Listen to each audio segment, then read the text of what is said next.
If you're running a small business, the last thing you need is enterprise-sized software costs. That's why Autodesk built solutions for the way small teams actually work. With Autodesk for Small Business, it's easier to find the right Autodesk tools without adding extra complexity. And now, Autodesk Flex starts at just $99, giving you access to more than 100 Autodesk products on a pay-as-you-go basis. So whether you need design tools for one busy week or one big project, you can scale usage without paying for more than you need. Everything you need, nothing you don't. Go to Autodesk, autodesk.com/smallbusiness, SMALLBUSINESS today, and see which Autodesk tools can help you take on more work without locking into long-term costs.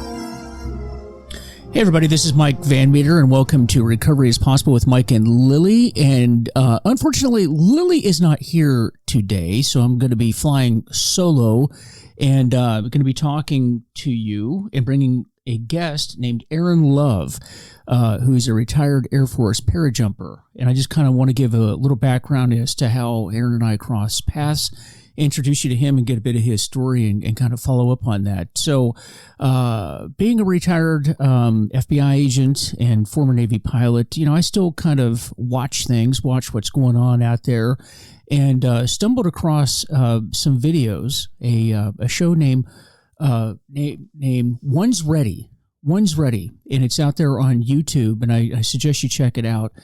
And this is a show where Aaron Love and a couple other guys talk about Air Force pararescue and Special Forces in general.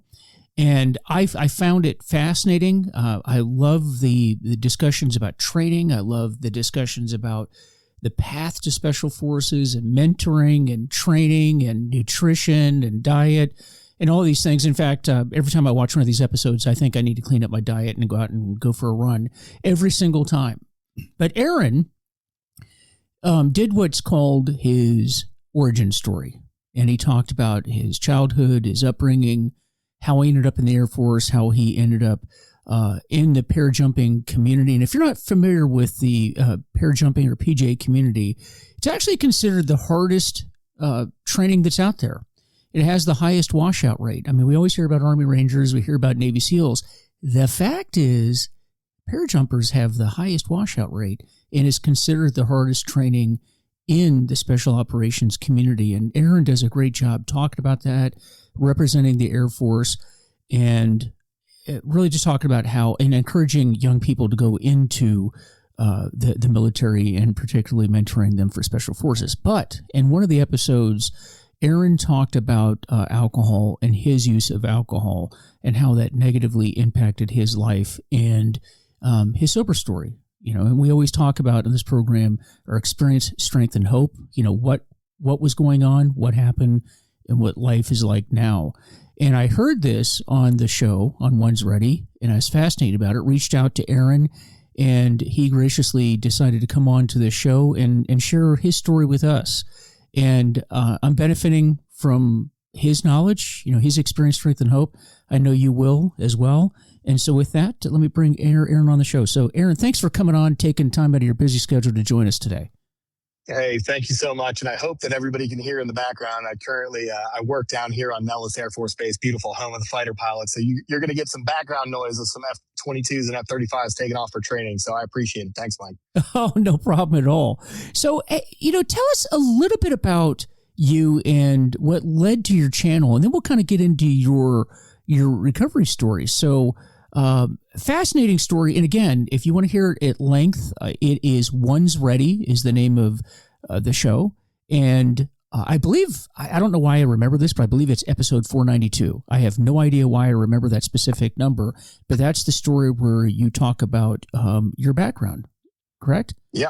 Yeah, we record a ton of content. I'm actually going to defer to you on this one because we record so much. I think we're at episode 575 today. I could not pull an episode number up to save my life. I So have no idea why I remember that, but it's 492. It's episode 492, and check it out. It's Aaron's origin story. But tell us a little bit about it. What brought you here today? Yeah, so I grew up. I am that privileged middle Western Midwest 80s, 90s baby. Like, I am the privileged kid you heard about, right? Like, came from a very stable family. I'm the oldest of six. My dad was a fireman. My mom was a stay-at-home mom. Grew up in the Catholic Church in Northeast Ohio. Really had, everything was the best that it possibly could be. Like, when these people rage against that privileged kid that grew up in America, like, I am him. So my wife and I, often joke about me just being the stereotypical soft operator, right? But I did not come from a military family. We were very patriotic. My dad was in the Army. But I was by no means a military kid. Like, my dad was in and out of the Army before I was ever a gleam in his eye. So September 11th happened, 2001. I was bouncing around Northeast Ohio, and I just remembered my dad and both of my grandpas were Navy veterans. And, there was a saying in our family that every generation owes this great country a debt of gratitude simply for, winning the lottery and being born in America, on the greatest place on the face of the planet. And September 11th, 2001 happened. And I just knew that, it was my generation's term. I was the oldest of six kids and the older brother in the example. I was in a recruiter's office about 2 days later, and I was at basic training about 2 months later in the very beginning of 2002. So I think I showed up it was Lackland Air Force Base. It's now Joint Base San Antonio. I showed up there January 2nd or January 3rd of 2002, and I was kind of off to the races. I actually came in to be a PJ. So the community is absolutely going to savage me if I don't give you a small correction here. So PJ is a retronym, right? So back in the day, on the flight logs, you used to have flight crew positions, which I'm sure you're familiar with. And in the back, they would have pararescue jumper, which is initially what it meant. But that just got shortened to PJ. Well, then they moved away from the name pararescue jumper or para jumper. But we always kept the nickname of PJ because that's how we were entered onto the flight forms even today. So PJ technically doesn't mean anything today. It just refers to a pararescueman in the United States Air Force. When I went into the recruiter's office, classic story, the Marines, wouldn't even have a conversation with me. The Army was like, yeah, I guess you could try. Maybe we'll let you be an 11 Bravo before you get a chance to go to Ranger School or something cool. But, the Air Force guy was like, hey, I heard you were a swimmer. I heard you were pretty fit. We have this job that not many people get through. It is the highest attrition rate in the Department of War even today, at 91% failure. There's only active duty and guard right now, like active pararescuemen. There's probably only about 500 of them. If you compare that to the Navy SEALs, if you compare that to the Green Beret, like, we're less than 1/10 of those special operations forces. And we serve and support the entire Department of War to include NASA. So it's really cool. It's a really diverse mission set. And it's what I wanted to do right away. But unfortunately, I just wasn't spiritually, emotionally, physically ready for that. I went through 2 selection teams and I failed out. I had to do a different job. In the Air Force, I was a human performance and training team, NCOIC, and did a bunch of stuff with pilots and special operations jumpers and oxygen requirements flying at very high altitudes. And that was awesome. But I always wanted something more. And that nagging, failure from the first selection teams was always there. And then I ended up putting my packet in cross training and going back. I was successful in 2006. And then it takes about 2 years to graduate the pararescue pipeline, even comparatively to other sister services. That's longer than everybody else stays in there, thanks to our full suite of capabilities. So it took me a solid 2 years to get through. I graduated at the end of 2008. And then it was really off to the races and doing the whole GWAT pararescue special operations thing. I worked in the majority of my career was in AFSOC. There's a little bit different flavors there. You can work for 5 different commands as a pararescueman. I worked for 3 of them. So I was in AFSOC to start my career. I had a single assignment over in the Air Combat Command, actually here at Nellis Air Force Base with the 58th Rescue Squadron. I did a school gig where I ended up being the operations superintendent of our finishing school down in Kirtland Air Force Base, New Mexico. And then I retired out of the 2-2 in Tacoma. So that was another AFSOC assignment. And then that's where I ended my career. 5 total deployments: Iraq, Afghanistan, Africa, and some other places. Supporting the global war on terror, and then decided to step away at the end of kind of like 2024. And that gets us to that conversation where I kind of like looked at my wife and I was like, hey, maybe let's try this sobriety thing. And that's where we are today. Yeah, that's a lot. And again, no, I mean, in your career, it's, again, having been a Navy guy, I didn't realize that the capabilities of the PJs is just enormous. And the more I've learned about it, I'm like, wow, that's a lot. And for those that have never been in the military, that's a real niche thing too, having about 500 people worldwide that do that job. It's incredible. And I have come to learn that a lot of times that you guys, when you are deploying, you're not even deploying with your units. You're actually embedded in other units. And so that creates a lot of pressure.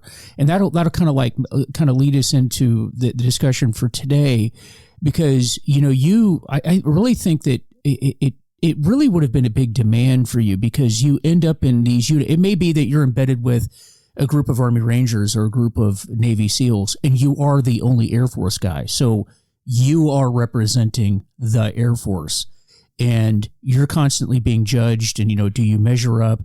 And I heard an episode with Peaches the other night, one of the other folks on your channel, and he said, you realize that every time you walked into the room, you needed to at least be in the top third of everything, whether it was PT, whether it was shooting, whether it was, whatever you were doing, you had to be at the top, because if you weren't, then it'd be like, well, that's the Air Force guy over there. So you're representing that. A lot of pressure, right? A lot of pressure in that job. Well, and it's not even just the Air Force, right? Like, because we are such a small community, and I used to say this to every one of my subordinates or students when I was in a schoolhouse, like, you might be the only PJ that they've ever met. Yeah. Now, when you put that, like, people don't know this about pararescue, but every single combat operation since 1966, pararescuemen have been involved. I was laughing, during our little time before the call here, where you're like, oh, I never worked with you guys. Well, brother, I'll tell you, if you fly an airplane and you were in my area of operation, I knew where you were. I knew how to come get you. And I knew that if that call came, like, we were going to come work with you. And I guess it's just by the grace of God that you never had to make that call. That's the absolute best possible scenario, right? But, when you start thinking about, the first person that touched Captain Phillips, the classic, I am the captain now, the first person that touched Captain Phillips was a pararescue friend of mine. Looking at the withdrawal or retreat from Afghanistan, however it is that you want to phrase that one, the people that were on the ground that took care of those 13 service members that were killed at Abbey Gate and then affected the rescue of 10,000 civilians out of Afghanistan during that horrible event were two pararescue friends of mine. Black Hawk Down, the people that saved and responded to that event, Operation Gothic Serpent, that's Tim Wilkinson, that's Scotty Fales, that's Ish Antonio. Like, these are people that, I've known and had the distinct benefit of having these mentorship things with you. So you're not just representing the United States Air Force, which, by the way, I am not doing because I am a retired guy. Yeah. But when you stepped into that room, like, that's a real thing. I laugh about you have to be, you listen to the podcast and you think, oh, I got to clean my diet up and go to the gym. That seems like a silly thing, but when you walk into a room full of a team that lives, breathes, and works together, and you're like, hi, I'm here to provide you this very specific function that's going to save your life. You've got to be the strongest. You have to be the fastest. When you go out on the range, you better shoot just as good, if not better than everybody else. And then when something falls inside of your lane, like inside of that personnel recovery umbrella, which is where I made my home, you better knock that bad boy out of the park. You better absolutely kill it for that team. And then you better be better at all those other skills that they're good at too. It's kind of like being, a decathlete is the best way that I can describe being a pararescueman. I may not beat you in the run. I'm going to be close, but I might not beat you in the run if you're a run specialist. The thing is that I have 9 other skills. I can throw a javelin. I can high jump. I can throw a shot put. I can do these other track and field events. And I could do that better, 100% better than you. And you only beat me by 10% at your specialty. That's why pararescuemen are known across the Department of War as a jack of all trades, but a master of none is better than a master of one. That's why we hang our hat on that jack of all trades moniker, because that's really probably the best sort of input that I've ever gotten. Is there was a Army Tier 1 Special Mission Unit commander for one of their squadrons that I had the distinct privilege to be, I was a roommate with him for a course that I was at.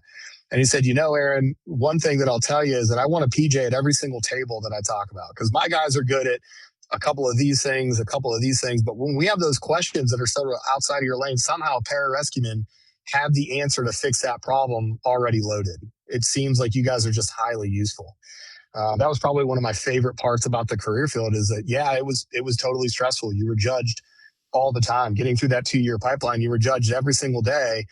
And if you failed an event, you could just spend 18 months of your life trying to do a thing. And then suddenly you're, working out on a flight line, doing maintenance on an aircraft, and no shots to the maintainers. Those guys are crazy, but that's not what you got in to do. Yeah.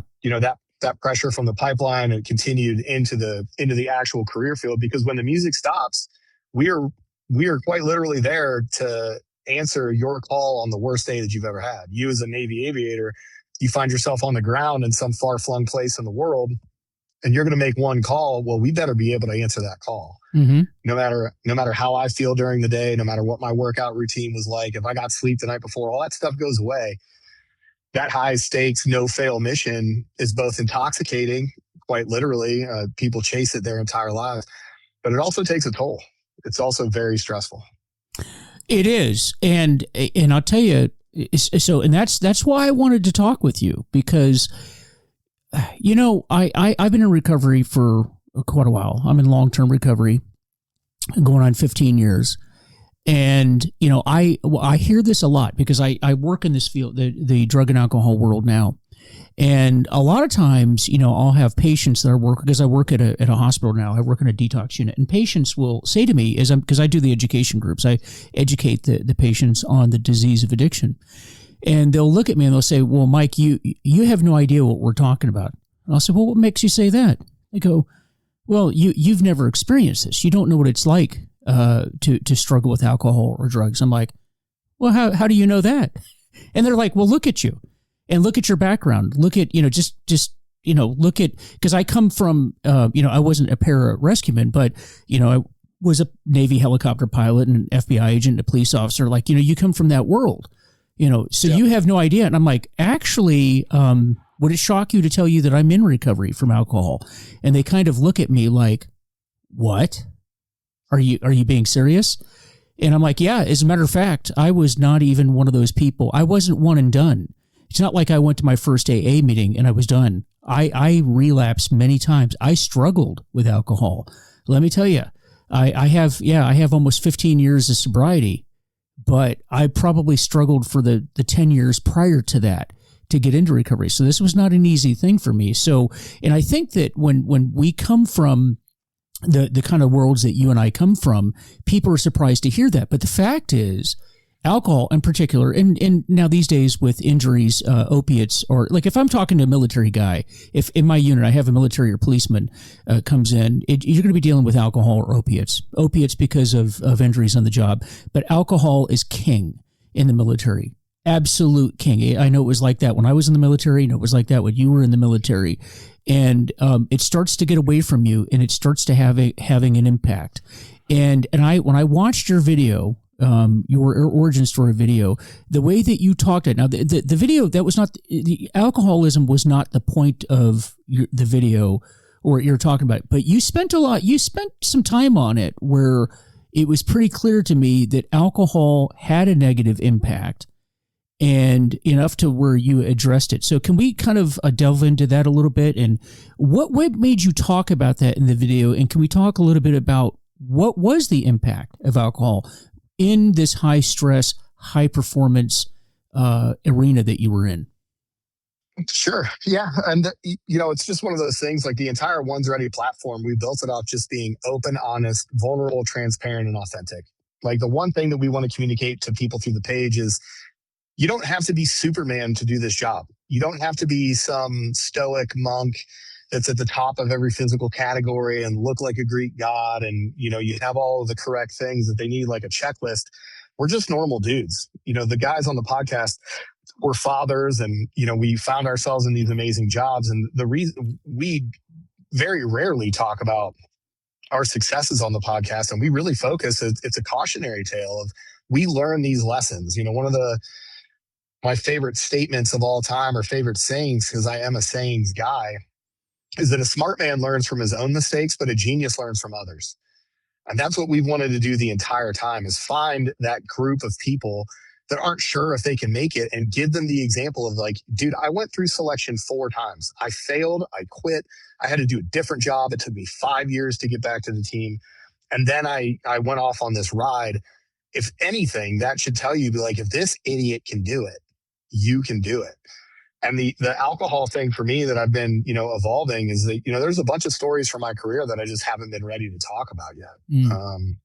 And the impact on alcohol, to go all the way back, like I grew up in an Irish Roman Catholic family. It was completely normal to be around drinking. Nobody ever talked about, the harms of drinking long term or whatever else. And some of it was just we didn't know, right? It was the early 80s and 90s, and we didn't have the research and the actual brain scans and what it does to your cognition and impacts on mental health and all that other stuff. But then I got into the military after that experience in Northeast Ohio, and I wasn't a big partier or a big drinker when I was a kid. But again, I was 22 by the time that I started military training. I worked at a bar for 3 years before that. Like I'd been around alcohol before. So, you get into the military and it's ingrained in everything that you do. Yeah. Because it's very common, especially in flying units or in special operations units, like you had a beer light. And when the day of work was over, the commander would turn the beer light on and you're totally allowed to drink. We had one of the biggest draws to the 58th Rescue Squadron here on Nellis Air Force Base when it was still in operation. One was the gym, because we had a great gym that was not open to the public, and we needed that to prepare our human weapon system for the work that we were about to do. But the other one was the bar. We called it the Heritage Room, and it had stuff that we'd stolen from boats, and it had, basically remembrances of our friends that we've lost. But that beer light would come on pretty early. And the classic statement, especially in the pararescue community, is you fix the world's problems in 2 places, and it's the bar and the gym, right? And while that's good and it breeds camaraderie, and one thing that I did love is when I would walk out of my office after a long day, and I'd let the team go, 2 or 3 hours earlier because I had to get stuff done that I didn't need the team for. When I walked out, and that Heritage Room was full of people drinking and telling stories and spending time with one another, I thought that was good for the culture, right? The problem with me, the military usually selects out, the law enforcement community selects out for people that are not really high functioning drinkers. Because if you can't keep up with the pace of the thing that you need to do or answer the call, you're going to be selected out through a number of different programs. Well, basically what that does is it just leads the most high functioning alcoholics doing the job. And I look back, and a lot of this is my learning in retrospect, right? But I look back now, when I wake up in the morning, that's not the worst 2 hours of my day anymore, because I drank really hard for 25 years. And I'm talking, when I said, drink hard for 25 years, it's not like Friday night, Saturday night, and sometimes on Sunday, I would go out and I would, drink. No, it was every single night. It was to black out about 75% of those nights. But I was one of those guys where, come hell or high water, if I was going to start my workout at 5:45 the next day, I was going to start my workout at 5:45 the next day, and I was going to put the gloves on and go to work. And that became really part of who I was as a person. Like there was, a friend, friends or people in my circle, that was one of the things that they would say about me. And for a long time, it served me, was that, hey, if you take Aaron out to the bar, he's going to drink you under the table, and he's going to show up to work the next day, and he's just going to go on like nothing happened. Looking back at the insanity of that statement with me as a special operator, knowing what I know now, it just makes me cringe. It just makes me think about that time that I wasted, those relationships that were fouled, those opportunities that I missed because I spent so much of my time in my waking day doing the thing that was holding me back. It was like driving my car with the emergency brake on and not figuring out why I couldn't get the car to go to 70 miles an hour. Meanwhile, the car is smoking and screaming at me and telling me, hey, this isn't right. And you just you get into the day-to-day going back and forth and just doing the job and doing the things. And you don't understand what a large place that has in your life. And it took me 25 years to figure that out. 1 month, you're slammed. The next, you're chasing bids. Small businesses live with that reality. Your software costs shouldn't. Autodesk gets it. Autodesk for Small Business makes it easy to start with Autodesk Flex, a pay-as-you-go way to access the tools you need when you need them. With prepaid tokens, you can use more than 100 Autodesk products without locking into a long-term commitment. Go to Autodesk, AUTODESK.com/small business, all one word, today, and see how Autodesk Flex helps your business pay only for what you use. Autodesk Flex. When your workload changes, Autodesk changes with you. So when you finally figured it out, because I think that's in that statement that we have in recovery circles, the way it was, what happened, the way it is now.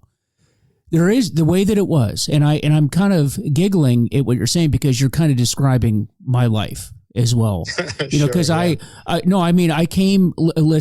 grew up in an area.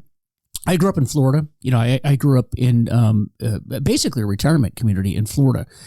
We were the only family that had kids in the neighborhood. Everybody around us was a retiree.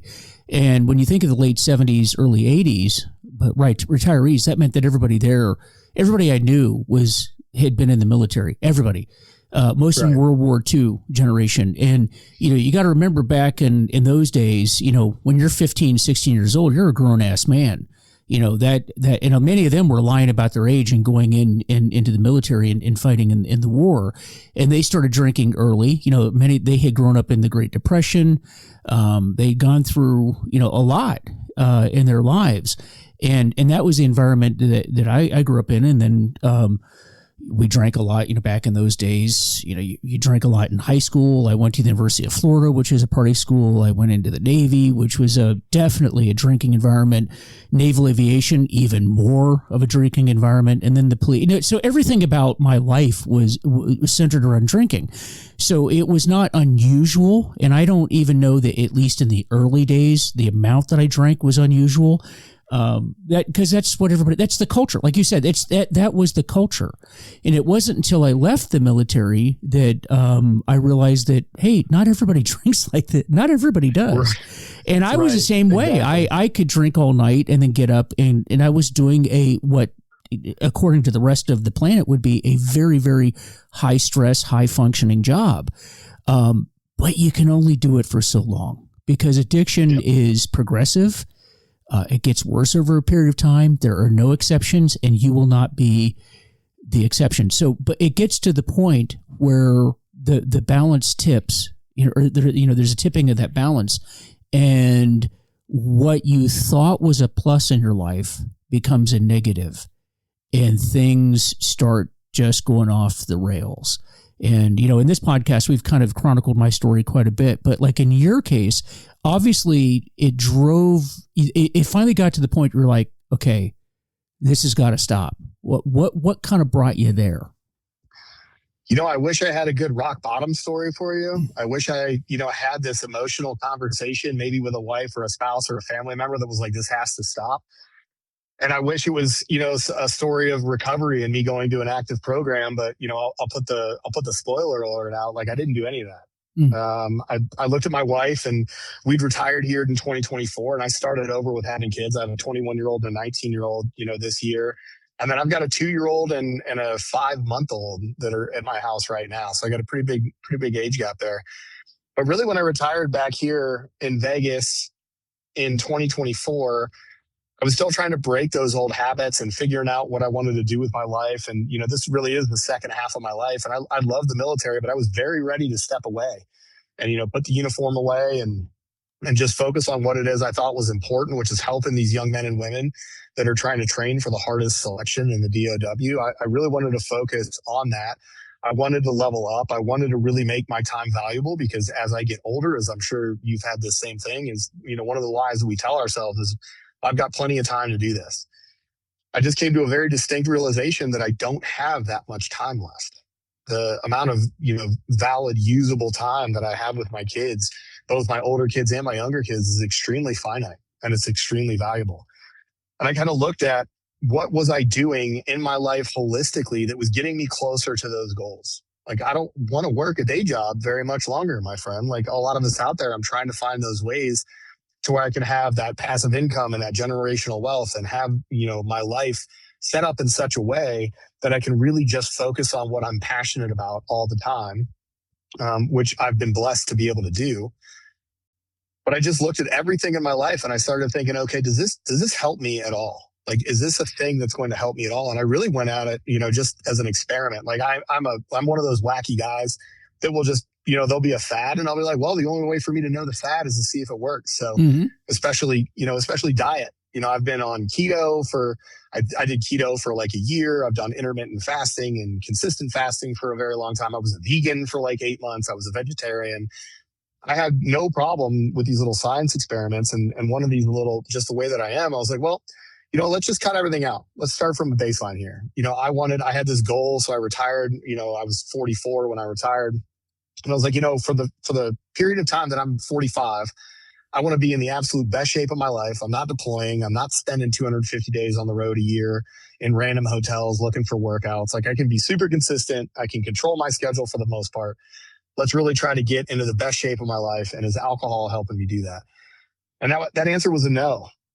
And I'm thankful for that early, just objective look at it, because all of the lessons that I've learned, everything that I would tell you about drinking alcohol, I didn't have that from a rock bottom moment. I didn't have that intervention style event where people explain to me all these things. It's stuff that I've learned in retrospect since I stopped, and it's the main reason why I'll never go back. Yeah, and a really good point, and I think very, very well said. And in my particular case, I was kind of like you in that regard, and I'm giggling because I think you and I are kind of like cut from the same mold in a lot of ways. I'm the same guy. A lot of us are, brother. I know. Congratulations, you're a stereotype of what you've lived. Yeah, that's right. I remember one time my wife, just kind of as a side note, I remember one time my wife, I was in the FBI at this time, and of course we all have certain personalities, but my wife thought it was just me. And then I remember one time we had like an office Christmas party or something, some event that she came to, and it was really the first time she'd met everybody in the office. And then we were driving home from the event, and she turned to me, she goes, "I get it now." And I'm like, "What? You get what?" And she said, "I get the way that you are." Yeah, she goes, "Everybody in that office is exactly like you. I thought it was just you. Everybody." I said, "Lily, They hire you because you're a certain way, Right. Like you said, you select out. I mean, they want people. So, and I often tell people that, and actually, I think this is kind of a good topic here, that, in our professions, whether it's law enforcement or the military, there's a certain, I think to a certain, the military sharpens you. In your the way that you are, in your character and how you are, but you're selected because you have the potential to be a certain way, or you have certain characteristics, and then you're just honed from that, right? And one of those things is that you have this ability to really just kind of willpower your way through things, right? You want somebody that has that attitude that they can overcome any obstacle, that you can fight this. You can just fight this stuff. And if you're a policeman on the corner patrolling by yourself in the middle of the night, like I did in Washington, D.C., that's a great trait. If you're an infantry officer, if you're a pararescueman, if you're a Navy SEAL, those are great traits that you can overcome anything. But when it comes to addiction, that's actually a liability. And that was really the liability that I had, because when it comes to willpower, I have tremendous willpower. I was in my late 40s doing 50-mile ultra marathons and things like that. I have really done very, very difficult things in my life. But when it came to alcohol, that was kicking my ass every single time. And the problem with us, I think that people from this community and the people who are listening, you maybe you come from a profession, or maybe you're just kind of wired that way. Because I work in a hospital right now. I think doctors and nurses have very similar personalities, and I think the important thing for us to understand is that when it comes to alcohol in particular, and addiction, you're talking about a disease of the mind and the body. And there's a definite genetic pre-uploading to that. And I know that you're a man of science and you're results oriented and you're data driven. And those of you that are listening to this podcast, do the research on your own, that there's a definite genetic pre-uploading. You mentioned being raised in an Irish Catholic family. And drinking was very common in your family. Well, there are people that come from certain genetic backgrounds where addiction has a much higher rate. People of Northern European descent, of which Ireland is. I have a very Dutch, Scottish background. I come from that background. We have a higher genetic predisposition towards this, and you're not going to fight those genetics. You can't. The way that we get through this is we just don't engage. So that's a very diametrically opposite way of looking at life when you're people like us, because we are taught to fight things. But the way that really the way to get through addiction is to just not engage it, if that makes sense. So I don't fight alcohol. I just don't engage it. It's kind of like if I was to get into the ring with Mike Tyson and he just beats the crap out of me, and you look at me and you're like, oh my God, that was bad. And I say, Aaron, but you know what the problem was? I wasn't hydrated enough. And then I get the crap beaten out of me again the next day. And then I say, well, I need to clean my diet up. And then the day after that, I need to get a new coach. I need to work out more. At the end of the day, he's Mike Tyson. I'm not going to win. And then you say to me, hey, Mike, I think I have figured out a way that you don't get your butt kicked by Mike Tyson. How about you just not get in the ring with Mike Tyson? How about you don't fight Mike Tyson? Right. That seems like bad decision making. Right. And that's the way it was with alcohol. So we just don't drink. That's the way it is. And the funny thing is, you give it about a year and a half, you go through post-acute withdrawal, and when your body and your brain heals, the craving, because that craving that we have for alcohol is unique to alcoholics. And again, there's genetics behind it. That's a whole nother lesson for another day.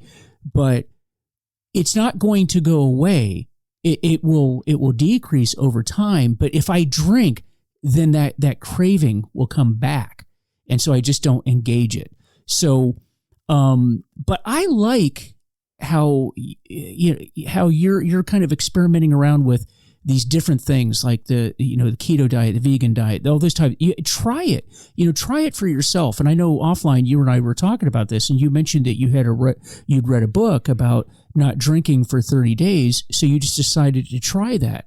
And I think for the people in this audience that are sort of like doubting what I'm talking about, I would say, take Aaron's advice, and maybe Aaron, you can elaborate on this, but the advice of just, if you don't think that your life will get better, just try it and see what happens. Would you agree with that?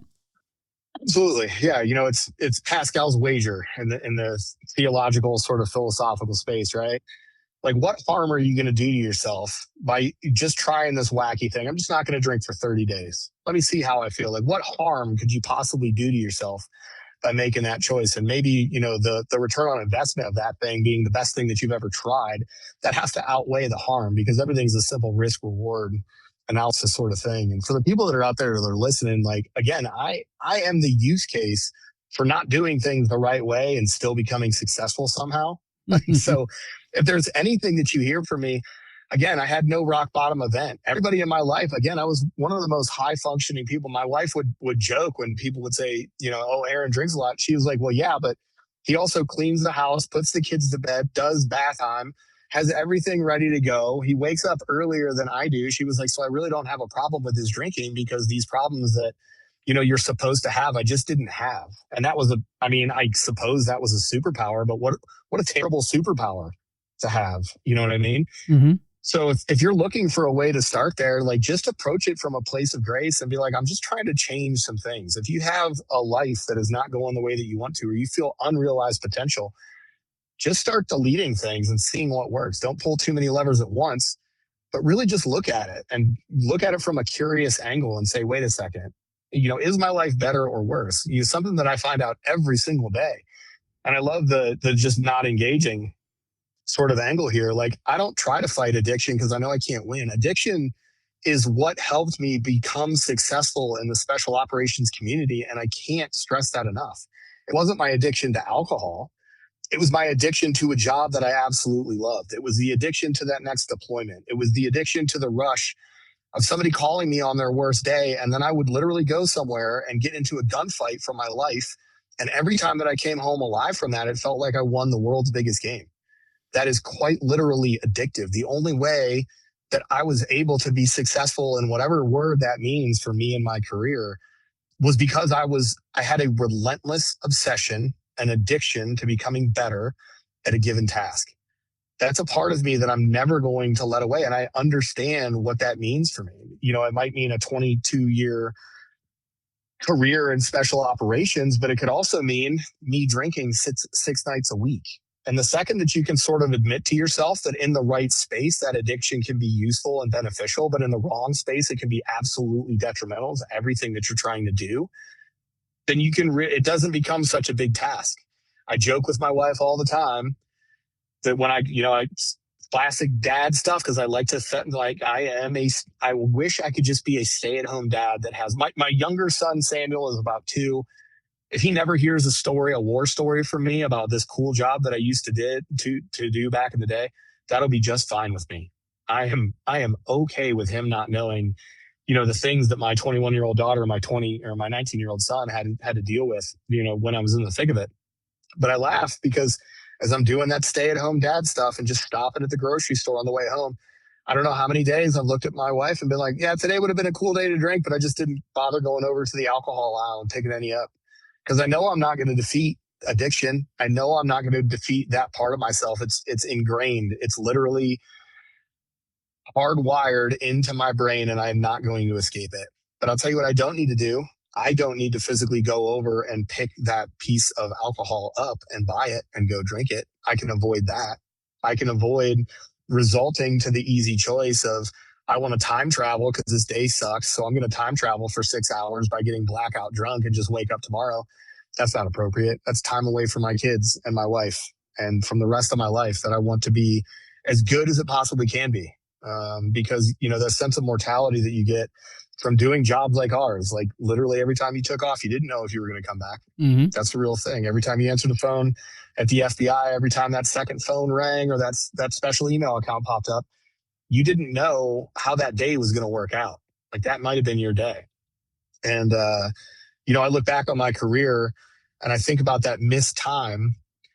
So for anybody out there that's like, oh, I want to make the most of this and I'm thinking about stopping this drinking, I'll tell you the sad story and the cautionary tale here is that there's no less than 3 times in my life where I lost friends that were in the military, good friends of mine, people that I cared for. I knew their family. I know their kids. I still talk to their family today.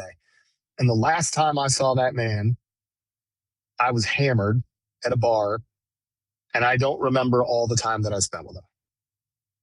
And I'll tell you what, I would give up anything to have one more night with those friends where I was sober and I could enjoy their company and I could give them the hug that they deserve and I could tell them I love them one more time. But I'm never going to get that back. And I'm never going to get that back because alcohol was a choice that I made at that time. And it felt great at the time. Everybody was drinking. We were all having a good time. But man, in order to get a full accounting of that night, I'd have to talk to my friends and we would have to piece the night together by committee. And somebody would have to remind me, oh, yeah, then you went to In-N-Out and you bought everybody 65 burgers. And I go, oh, I don't even remember that time. Man, what I wouldn't give for that time back with those people that are no longer here, what I wouldn't give to be able to tell a story to their kids about the last time that I was with your dad. And when I made that realization, and some of it, again, is made in retrospect, when I made that realization that time is finite, I'm never going to get that time back. I'm never going to get those experiences back. I just realized that alcohol was not helping me get to where I want to be as a person, as a man, as a father, as whatever professional that I am today. It was just a wasted amount of time, and I couldn't give it up anymore. Yeah. And you also, in the podcast, talked about depression. Now, alcohol is a depressant. How do you think that factored into what you were experiencing at the time? Well, I can only tell you from retrospect, I can tell you that my mental health has gone through the roof. Like, obviously, it's a sliding scale, right? Like, I have these traumas that probably the regular person wasn't exposed to. And I've had some, a pretty big, if trauma is a cup, and depression and anxiety is when that cup overflows. I've had my cup filled for a long time, right? And for a long time, I could never get out of the negative cycle of I'm anxious and I don't understand why it is that I feel this way, or I go through periods of deep depression.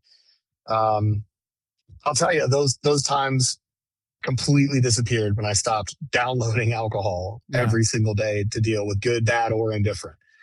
So I can only tell you from the outputs. I won't dare to reach into the science realm. I mean, we know that it's depression, anxiety, and alcoholism are inexorably linked, and they're linked on a physiological and on a cognitive basis. But I will tell you, like, these things that I could never seem to get space from. Well, when you don't decide to get hammered by yourself and think about all the terrible things that have happened in your life and pretend that's cathartic in some way, when really what you're just doing is forcing yourself to relive trauma. When you wake up and you have that anxiety, which everybody feels when they're hungover, they feel extra anxious. They feel extra out of sorts. It takes a long time to get back.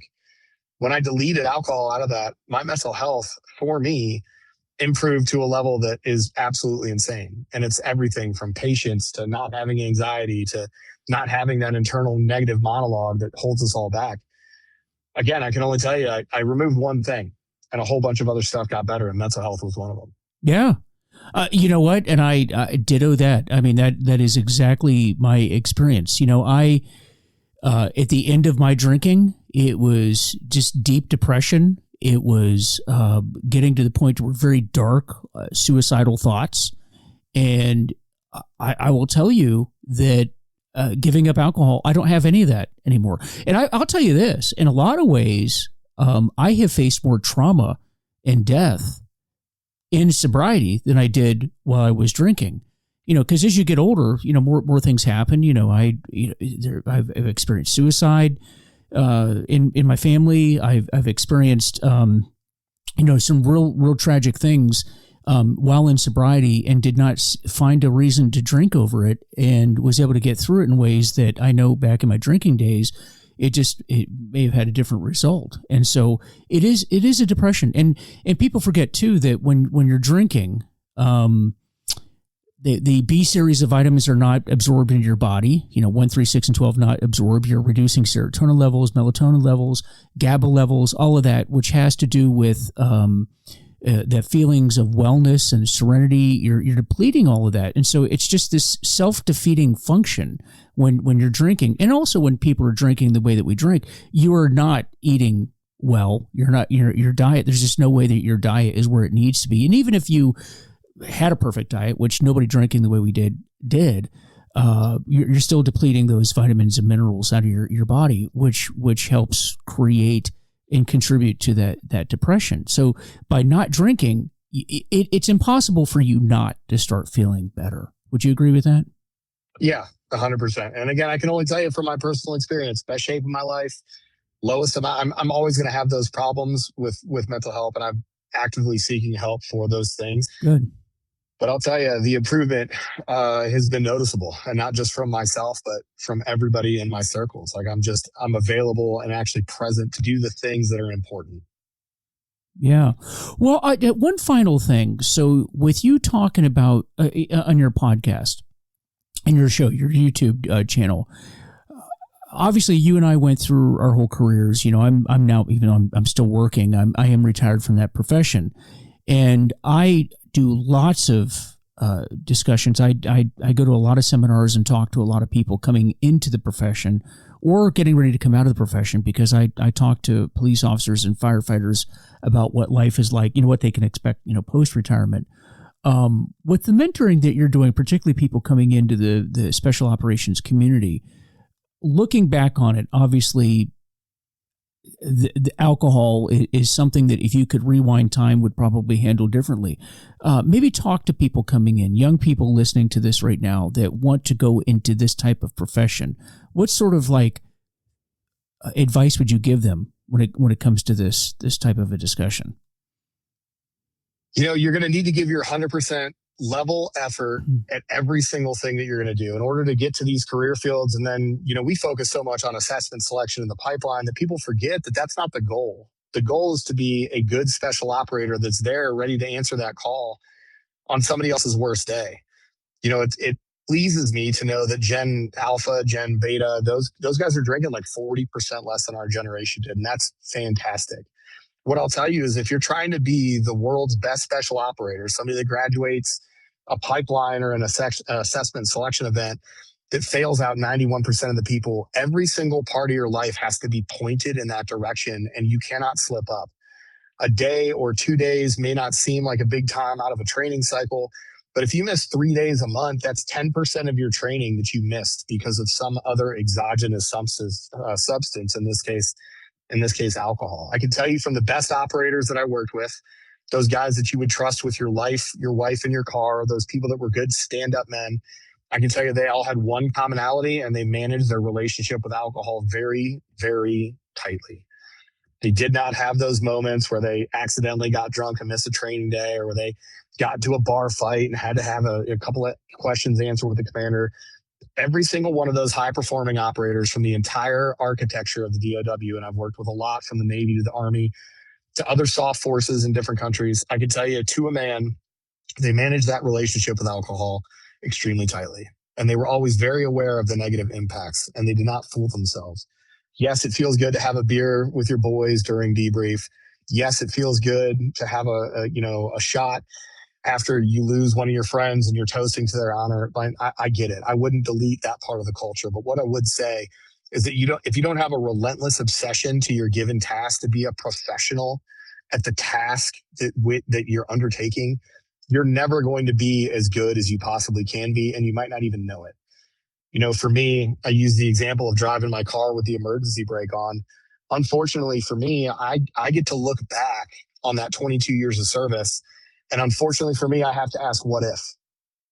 What if I had made this decision when I was going back in the pipeline the second time? What if I made the decision to step away from alcohol and I never went back? What could have my career looked like if I had just deleted it early? But that's the distinct benefit of having somebody that's a little bit older in the game talking to these young folks. I can tell you right now, it's not worth it. And I can tell you right now to manage that relationship with alcohol tightly, because I can tell you what the path to success looks like because I've walked the other path. So I would just say you have to be relentlessly obsessed. Find other places for that addiction to feed where it actually benefits you. Become addicted to becoming a master of your craft. Become addicted to being the best physical version of yourself so that you can see the beauty that was intended by a fully formed human body at its peak physical fitness. Find a way to feed that addiction that actually gets you closer to your goals and doesn't hold you back from them.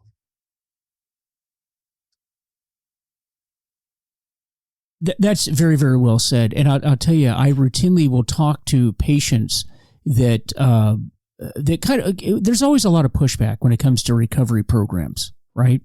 And one of the things that people will say to me is, when you guys that get into recovery, it's kind of like a cult, right? It has like a cultish feel. And I don't deny that, actually. I actually don't deny that it has a cultish feel, because I know when I came into recovery, I kind of had that same impression. However, I counter it with the patients with something similar to what you just said. And that is, you guys know why it has sort of a cultish feel? Because people that are in deep recovery are obsessed with being in deep recovery. If you go to say an AA meeting and you meet people with 30, 40 years of sobriety, even people with 10 years of sobriety, it's like that is single-minded, single-focused, or single-minded focus on recovery and not deviating from how it's done. Okay. And it comes across as like, there's one way to do this, and there's only one, this is the only way they're going to do it. And you must be obsessed with prioritizing your recovery. And so it gives sort of that feel of like, hey, this is like a cult, but it goes in line with what you're talking about. I know this. I got into recovery when I made up my mind. I made a decision that I wanted to get sober. I was going to do everything that I could to get sober. I was not going to question those that had gotten sober, and I was going to do everything that they told me to do or suggested that I do and not question it and try it for 1 year and just see where my life was after 1 year. And guess what? My life got better, and here I am 15 years later, and life just keeps getting better. And you need to make that decision. Now, you don't have to do what we do. I always tell people, right, you being a pararescueman probably relate to this analogy. when you go jump out of an airplane, and I've been skydiving before, right? And I was on the ground. I'm listening to the instructor. They're telling me what to do. They're telling me how the harness works. All the different things that you need to do, right? I didn't walk up to the instructor and go, well, listen, I actually think what you just said is bullshit. I'm not going to do that. I'm going to do it this way. I have my own way of doing it, right? Right? And the instructor looks at me and goes, well, how many jumps do you have? Well, I've actually never jumped out of an airplane, but I don't agree with what you're saying. Now, we laugh at that, right? But we hear that in the hospital every single day. Like, I have my own way of doing this. I'm like, okay, well, you're on your 40th treatment episode. I mean, how's that working for you, right? Now, when we get into the airplane and we go up into the air and we're getting ready to jump out, when you jump out of an airplane, putting a parachute on is actually not required. You're not required to put a parachute on. You can jump out of this airplane without a parachute.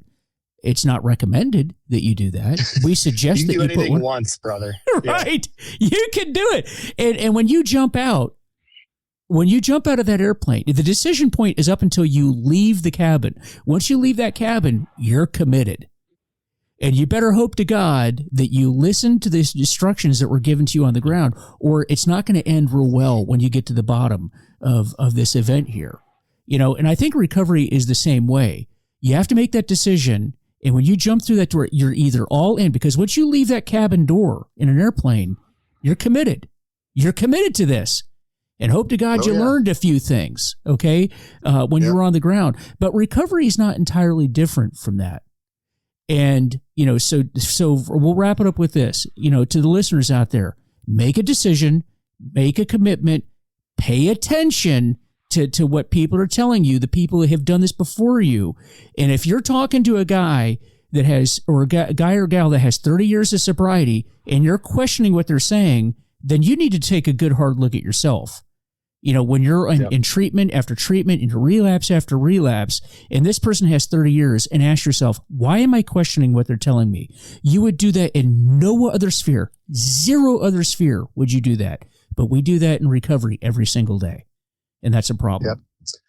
So you can take us out, Aaron. Tell us some things. Yeah. No, that's it. But I would say the only thing, people often ask, hey, so Aaron, you're retired now. You did all these high risk activities. Do you still go jumping? Do you still go doing all this stuff? I say, absolutely not. I am the biggest indoor cat on the face of the planet. I have thousands of jumps between free fall and static line in a bunch of different scenarios. Open ocean, frozen lakes in Norway, landing on runways, and just absolutely crashing into pavement underneath a parachute. Here's what I'll say. People often talk about my joint, their move into sobriety, just like you did, like that jump. I have never been ready to jump out of an airplane. I do not like it. It is not a thing that makes me excited. When I became a jump master, then all I did was worry about one of my guys getting hurt. And I don't know how many times I left an airplane. And the last thought that I had was like, wait a second, who checked me? If I'm supposed to be the jump master, I hope somebody checked me out. Here's what I'll say. I've never been ready to leave that aircraft one time. But I did decide every single time that I was going to leave the aircraft. And who knows how that worked out, right? The second that you leave the safety of that aircraft, bad things could happen and you could die. Or it could be the best jump of your life.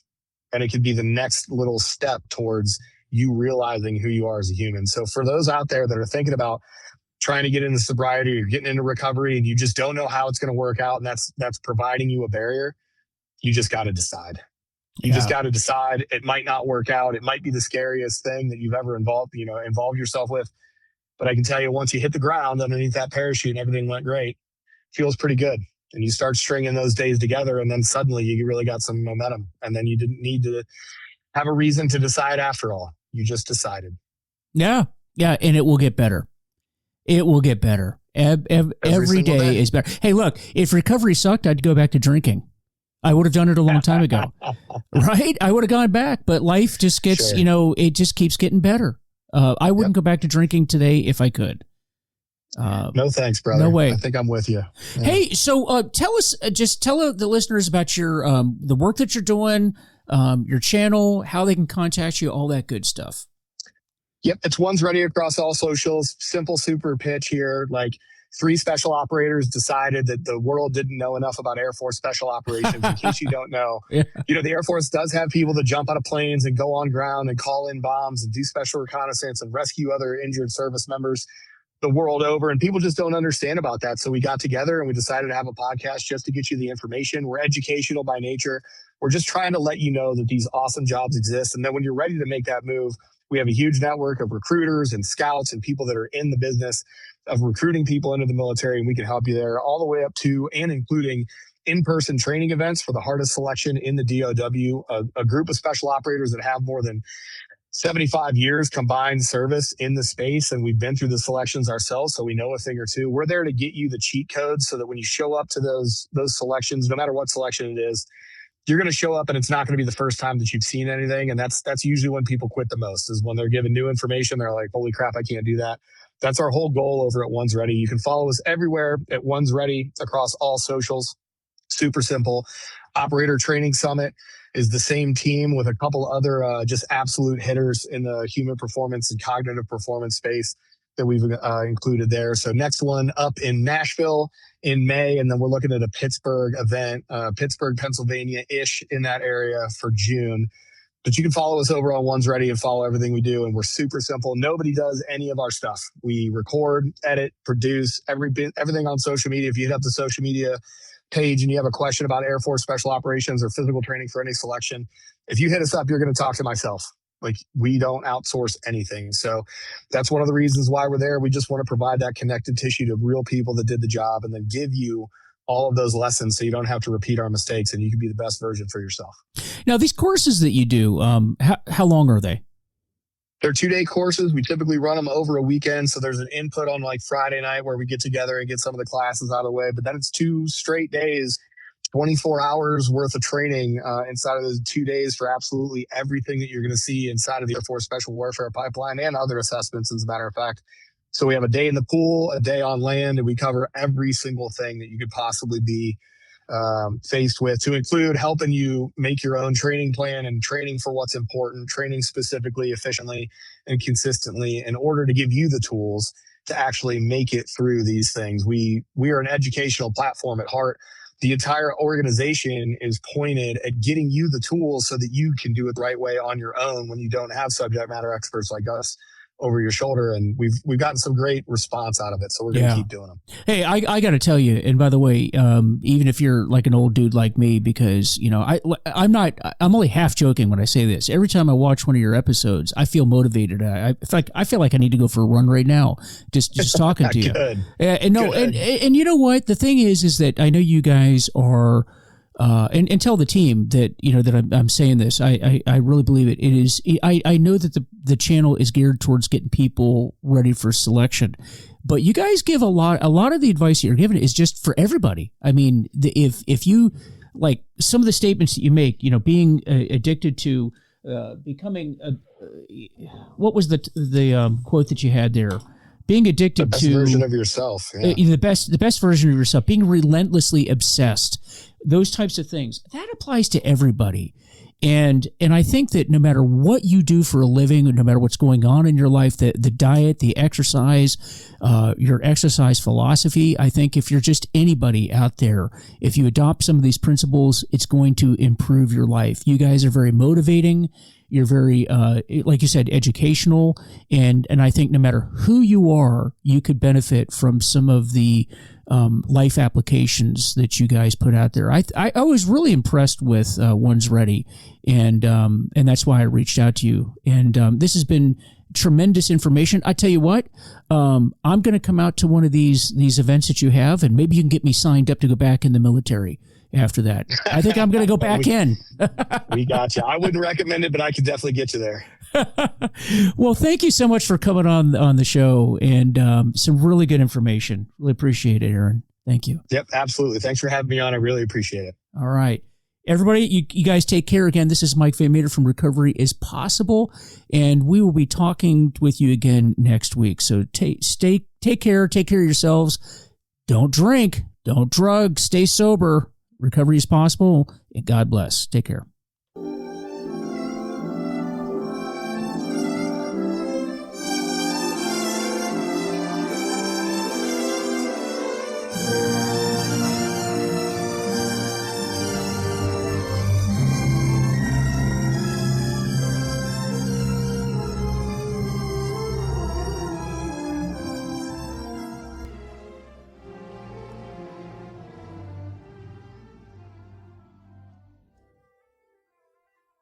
Looking to upgrade your floors? Start with Carpetland. Family owned and operated since 1977, Carpetland brings decades of experience to every project. Visit mycarpetland.com or stop by one of their 2 local showrooms in Springfield and Falls Church, or take advantage of their convenient shop-at-home services. Carpetland is a Mohawk premier dealer, offering full selections of Mohawk, Pergo, and Karastan products. From selection to professional installation, their knowledgeable staff is with you every step of the way. Visit mycarpetland.com today. It's no secret that we have a lot of heart for truck drivers. That's why Racetrack High-Flow Diesel stores have great services and amenities you need to keep on trucking. There's accessible and convenient parking, dedicated truck lanes, certified CAT scales, clean facilities, and hot, made-in-house food. Yep, we're more than just your daytime meal stop. You could even say we're trucking's best-kept secret. Racetrack, whatever gets you going.